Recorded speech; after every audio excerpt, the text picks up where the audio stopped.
need to remember that change is very difficult for all of us, right? I mean, there's not any of us that can easily change something that we want to change, and many of the folks that that we are working with have attempted and failed many times to change. So they don't want to try sometimes because they fear the same thing happening again. So remember and give people some slack, because people will be doing really well and then make a major decision that is not the best decision probably, but that doesn't mean that you stop working with them. I mean, people need to know, just like you need to know, that you'll be accepted and cared for by the people that you care about no matter what you do. One of the things that you need to think about as we are going forward is that people oftentimes are resistant to developing a relationship with service staff. There can be differences sometimes between who someone feels comfortable with, and it's our responsibility as service providers to assess whether or not this is because the person is resistant to change and services, or whether it's because there's something within the relationship that we're trying to create that creates an issue. So just for a real extreme example, if I was a survivor of domestic violence and I had a very violent relationship with a man, I might have a difficult time opening up and telling another man about that. It's not fair or right, but it might be the reality. So sometimes you need to be open to those, but you also need to be as self-aware as possible that it's not an indication of underlying problems, such as I'm not taking my medication and my issues are beginning to come to the forefront because I'm beginning to have more symptoms of my illness that I can't control because I'm not taking my medication, and it starts to build up over time, and I become more and more resistant and detached from someone that I had a relationship with as a service provider. That can be indication that there's going to be an impending crisis, that there might be a need for intervention, even unto hospitalization. If I know my client, my tenant, my resident, my consumer well, I will kind of be able to figure out some of these things that behaviors exhibit. It's our responsibility to make sure that everyone is safe within supportive housing. And it's through engagement that we do this, so we can really figure out what it is that the tenant wants and what their different goals and needs are, and work on building that trust so that we can assist them in getting to where they'd like to go. So, it can take a very long time. I've heard story after story. I have stories myself, when working in the field, of people that consistently were being reached out to on the street, and live situations that none of us would like to live in, that take a year or longer to actually truly engage with you so that you can begin to see what it is that you can offer that person. Now, when we have somebody that's involved in supportive housing, we know many times folks are able to conform to the requirements to get into supportive housing, whatever those requirements are. Some places have more than others. But all the time, sometimes that conforming is just for the sake of getting into housing rather than the desire of the person to make a change. So you have to be aware that once you get into housing and people get a little more relaxed and get a little more comfortable, that is the time sometimes that people will fall off or disappear. They'll stop meeting with you. They won't be at home when you come to knock on the door. They won't answer your questions or talk to you. You become a little more resistant to the services that you're offering, and that's when it's upon you. That's when it's your responsibility to step up your engagement and try to figure out what is it that this person really wants. If somebody wants something like a radio. Perhaps you can figure out a way to get a donated radio, and you can come by with that, and maybe that'll start a conversation. Maybe somebody always wants a bus pass and you haven't been able to get any for a while. It might be a way to get your foot in the door. We've talked about numerous times about polite stalking. You wait at the mailbox whenever people come to get their mail or their check or something at the beginning of the month that that most people come to their mailbox for, or you wait when the kids are getting off the bus when mom's going to get picked, see them coming in, and so you try to say something. You slip notes under the door.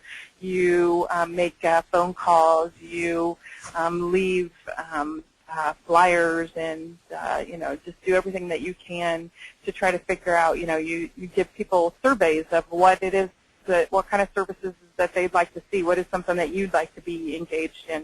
It's really important to ask the tenants of your housing what it is that they want to do.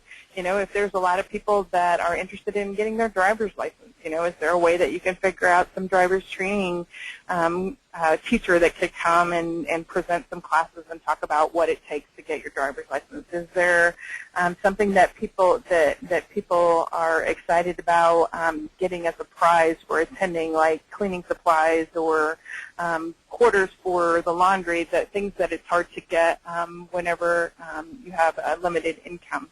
You have to think really, I hate to say the phrase outside the box, but you really do have to think, creatively as much as you can about ways that you can try to draw people in. And remember, this whole time while you're reaching out to people, this is engagement. This is case management. So this is things that you document and things that you write up in your case notes to show the service that you've been providing, even if you haven't sat down and met one-on-one with that person.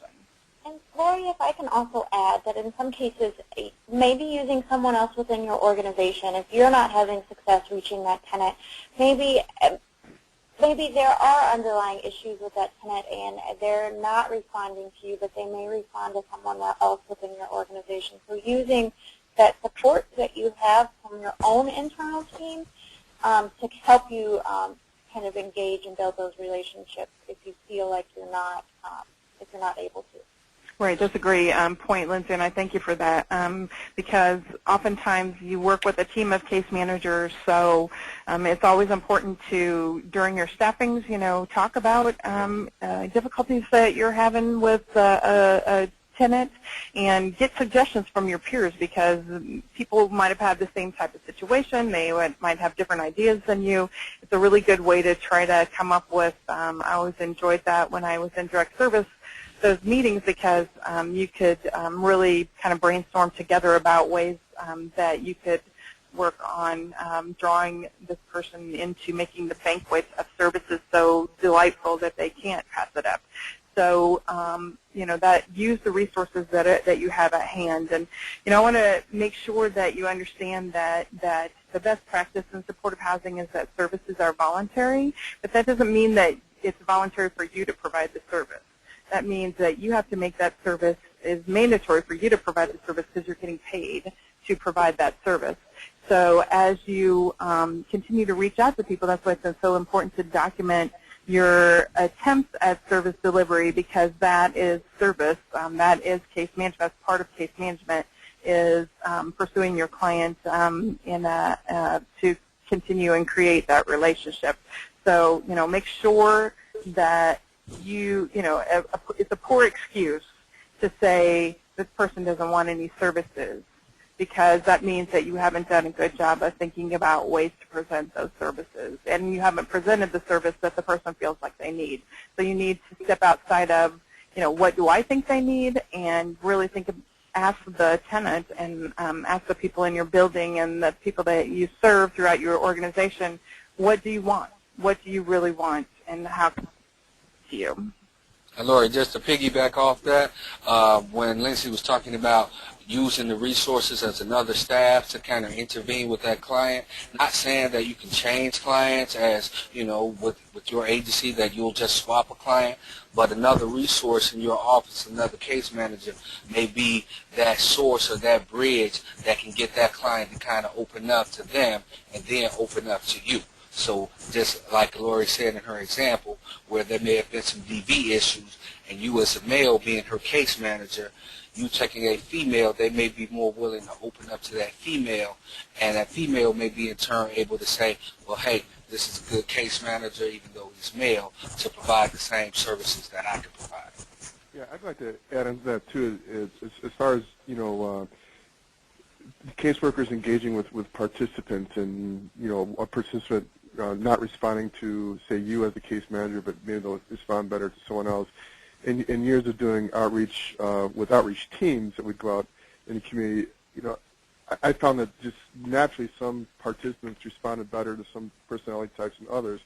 We always thought of diversity among our outreach team as being very important, and we had a diverse outreach team divided among men and women and different ethnicities and so forth. But I found that it really people didn't match up well with clients so much based on their ethnicity or gender, but more so on personalities. You might have a participant that responded better to a staff might tend to be quieter and more of a listener, whereas other participants responded better to someone who's more extroverted and a better talker, and